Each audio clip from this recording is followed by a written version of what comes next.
మైనార్టీల అభివృద్ధికి తెలంగాణ ప్రభుత్వం కృషి చేస్తుందని చెప్పారు మంత్రి ఈటెల రాజేందర్. కరీంనగర్ జిల్లా జమ్మికుంటలో నిర్వహించిన ఇఫ్తార్ విందులో పాల్గొన్నారు ఆయన.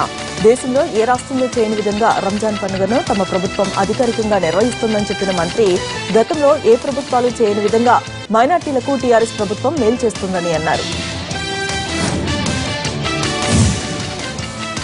విజయవాడలో ఒక ఎన్ఆర్ఐ యువతి ఆత్మహత్యాయత్నం కలకలం రేపింది. ఆమె పరిస్థితి విషమంగా ఉండటంతో ఆసుపత్రికి తరలించారు. భర్తను కాదని మానస అనే యువతి ప్రియుడు కోసం విజయవాడకు వచ్చింది. తీరా ఆమె వచ్చాక ప్రియుడు హేమంత్ రెడ్డి పత్తా లేకుండా పోయాడు.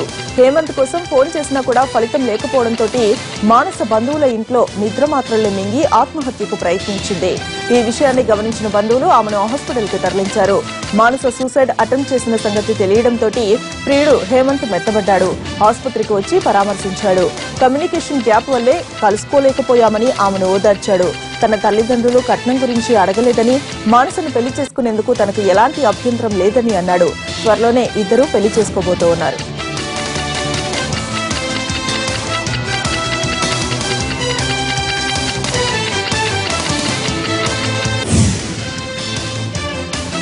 తన భార్యను అత్తమామలు కిడ్నాప్ చేశారని పోలీసులకు ఫిర్యాదు చేసినా పట్టించుకోవడం లేదంటూ మీడియాను ఆశ్రయించాడు ఒక భర్త. హైదరాబాద్ పేట్ బషీర్బాద్ కు చెందిన నగేష్, స్పందన బోధన్లోని ఆర్య సమాజ్ లో ప్రేమ వివాహం చేసుకున్నారు. స్పందన తల్లిదండ్రులకు ఈ పెళ్లి ఇష్టం లేదు. అర్ధరాత్రి వేళ నగేష్ ఇంట్లోకి చొరబడిన స్పందన తల్లి పద్మ బంధువులు బలవంతంగా తీసుకుని వెళ్లారని నగేష్ ఆరోపిస్తూ ఉన్నాడు. పోలీసులకు ఫిర్యాదు చేసినా పట్టించుకోవడం లేదని అంటున్నాడు.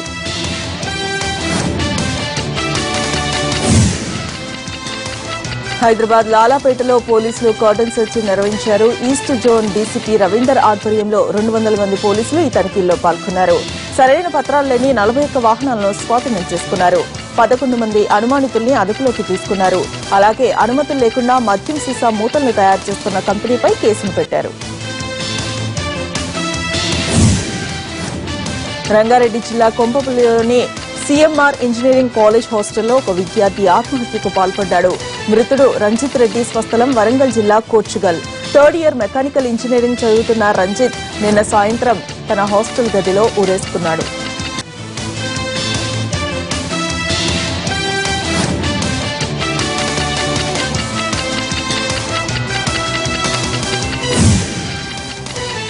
భారత్లోని మిగిలిన నగరాలతో పోలిస్తే అతి తక్కువ ఖర్చు ఉండే నగరం కోల్కతా అంటున్నాయి తాజా సర్వేలు.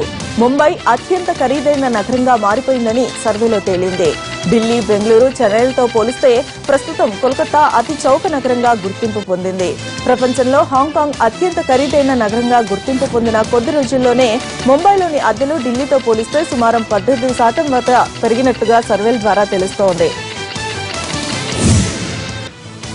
ఆర్బీఐ తదుపరి గవర్నర్ గా మాజీ డిప్యూటీ గవర్నర్ రాకేష్ మోహన్ నియమితులయ్యే అవకాశాలు అధికంగా ఉన్నట్లుగా ఆర్థిక వర్గాలు చెబుతూ ఉన్నాయి. ప్రస్తుతం ఆయన వాషింగ్టన్లోని అంతర్జాతీయ ద్రవ్య నిధిలో మన దేశం తరపున ఎగ్జిక్యూటివ్ డైరెక్టర్ గా ఉన్నారు. ప్రస్తుత గవర్నర్ రఘురాం రాజన్ కూడా గతంలో ఐఎంఎఫ్ లో ముఖ్య ఆర్థికవేత్తగా వ్యవహరించారు. యూనివర్సిటీ ఆఫ్ లండన్లోని ఇంపీరియల్ కాలేజ్, యేల్ యూనివర్సిటీలో రాకేష్ మోహన్ విద్యాభ్యాసం సాగింది. అమెరికాలోని ప్రిన్స్టన్ యూనివర్సిటీలో ఎకనామిక్స్ లో పీహెచ్డీ చేశారు. అమెరికాలోని కాలిఫోర్నియా బే ఏరియాలో తెలంగాణ కల్చరల్ అసోసియేషన్ ఆధ్వర్యంలో వనభోజనాలను ఏర్పాటు చేశారు. తెలంగాణ ఏర్పడి 2 ఏళ్లు పూర్తయిన సందర్భంగా ఘనంగా వేడుకల్ని జరుపుకున్నారు. మొదట అమరవీరులకు శ్రద్ధాంజలి ఘటించి తర్వాత పిల్లలకు, పెద్దలకు ఆటల పోటీలు పెట్టారు. కార్యక్రమం అంతా సందడిగా సాగింది. అమెరికా చికాగోలో తెలంగాణ చికాగో అసోసియేషన్ ఆధ్వర్యంలో సాంస్కృతిక కార్యక్రమాలను నిర్వహించారు. ఈ వేడుకల్లో 600 మందికి పైగా ఎన్ఆర్ఐలు పాల్గొన్నారు. ముఖ్య అతిథిగా తెలంగాణ కళాకారుడు గోరేటి వెంకన్న హాజరై ఆటపాటలతో హోరెత్తించారు.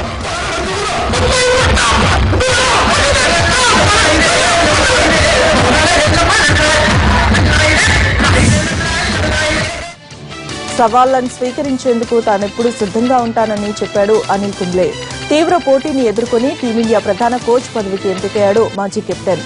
భారత జట్టుతో మళ్లీ డ్రెస్సింగ్ రూమ్ పంచుకోనుండటం ఎంతో ఆనందంగా ఉందని అన్నాడు.